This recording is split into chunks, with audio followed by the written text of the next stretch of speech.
this curious tendency of our species to addict, I think, is because, you know, if a person is an addictive type, then people say, well, they probably were abused in childhood, and this is the consequence of some kind of childhood trauma.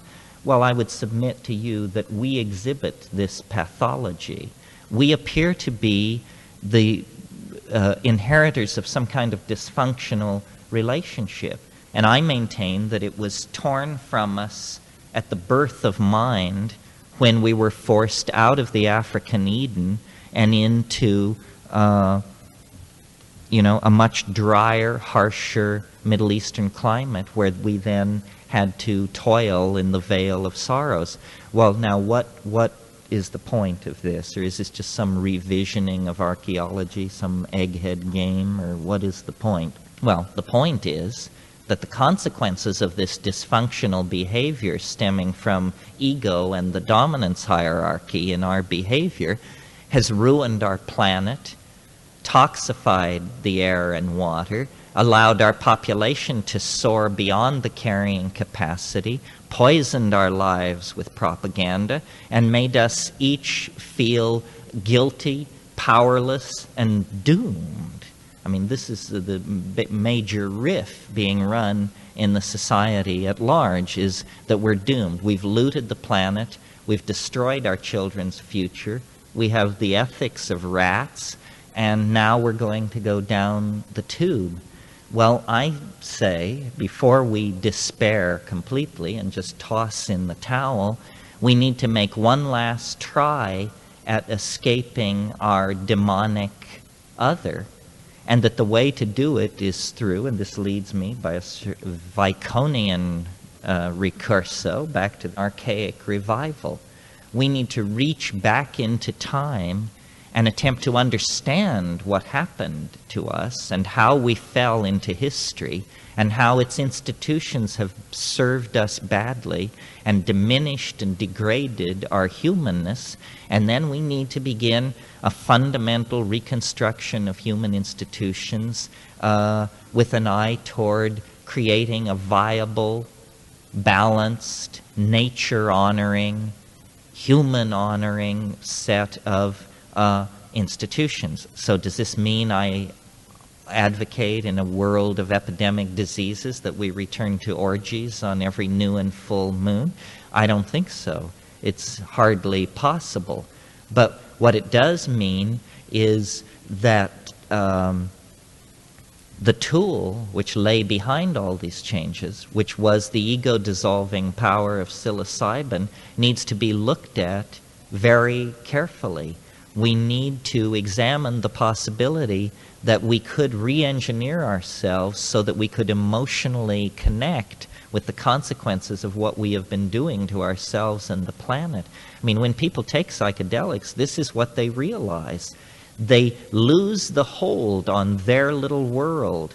You know, they're saving money for a Mercedes or breast implants or some damn thing. You know, then you take one of these things and then you get the big picture. And then you realize just where that Mercedes lies in, you know, the long march to the stars. In other words, we see this in the rainforest cultures today. They have no high level of material culture. And yet it's not because they're not interested in beauty or poetry. It's that they simply live in a much more mental world than we do. The peculiar obsession of the Western mind is its demonic relationship to matter, that we don't believe anything is real unless it's made of stuff.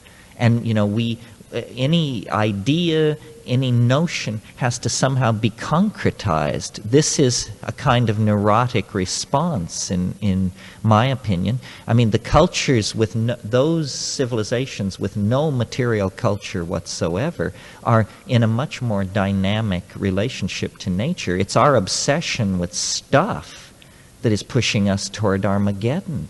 I mean, we seriously propose to bring every man, woman, and child on Earth to the level of the life standard roughly approximating that of the average dweller of this island. Well, I've got news for you. There isn't enough metal, glass, plastic, and petroleum in the planet to do that. And in fact, it's causing the toxification of our world. Unfortunately, we live under a social system that is stuff obsessed. We must have money in order to get things. And the number of things around that they're telling you you need is beyond your ever being able to satisfy yourself. We have been told that what is within is nothing, and that all meaning lies in the exterior world. So only science has meaning, only property has meaning, and in fact, the felt presence of immediate experience is the only thing you will ever truly possess. The felt presence of immediate experience. It's that the quality of that determines whether you're a happy or unhappy person. And you can be dying of intestinal parasites in some hut in the Amazon, and if your felt quality of immediate experience is superior, then you're superior to the guy who's being chauffeured around in an air-conditioned limousine in some urban center somewhere. Our whole cultural delivery system denies this, So we have the concept of entertainment and of drugs. I mean, to my mind, television is a far more insidious drug than heroin, and that they're very comparable. They're cousins. The difference between heroin and television is that at least on heroin you can think your own thoughts. On television, they don't even give you the option to do that. You imbibe a manufactured data stream, the main purpose of which is to introduce you to the cosmetically enhanced surfaces of certain products which you don't need. The average American watches 6 hours of TV a day.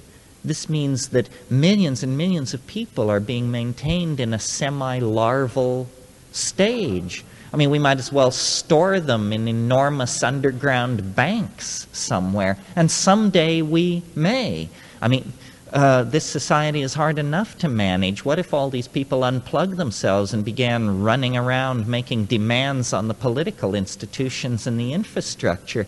Then we'd really have a problem. So better they should stay in the suburbs. People magazine is delivered, the telly is there. They trouble no one, but they do consume. There is no mundane future. I mean, if we had the chairman of the World Bank and those people here, they draw curves that will stand your hair on end. They show you that the world population, the extraction of petroleum, the rise of poverty, the poisoning of the atmosphere, the accumulation of toxins in the food chain. You draw all these curves and you discover that sometime between the year 2000 and 2040, life as we know it becomes absolutely impossible on the surface of this planet. That's what the sober, unstoned people say. So then the rest of us are supposed to come to terms with this in some sense, and you can either despair and say, well, then we're just, the momentum of 1,000 years of chuckle-headedness is just going to slam us into the wall of planetary limitation at a speed of about 5,000 miles an hour, or we have to sort through our toolkit and find the right wrench to get this sinking submarine back up to the surface.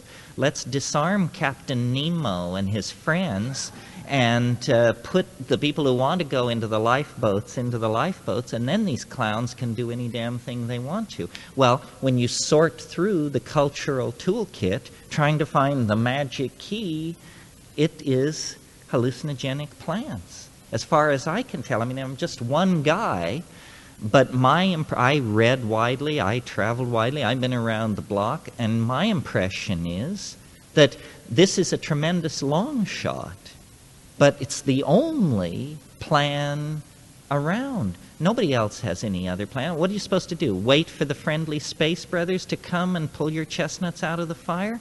I just don't get, I'm underwhelmed by the evidence that that's about to occur. Maybe it's about to occur. I don't regard myself as having an answer. I more like have a clue.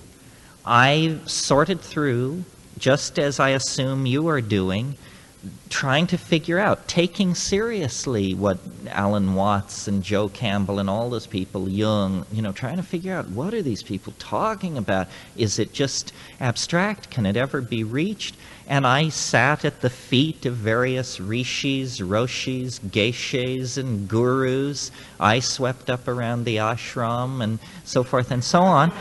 And, these people just don't have the moxie. I mean, maybe they've got something, but we don't have 1,000 years to unravel this thing. It is a sinking submarine. Chatter is now out of bounds.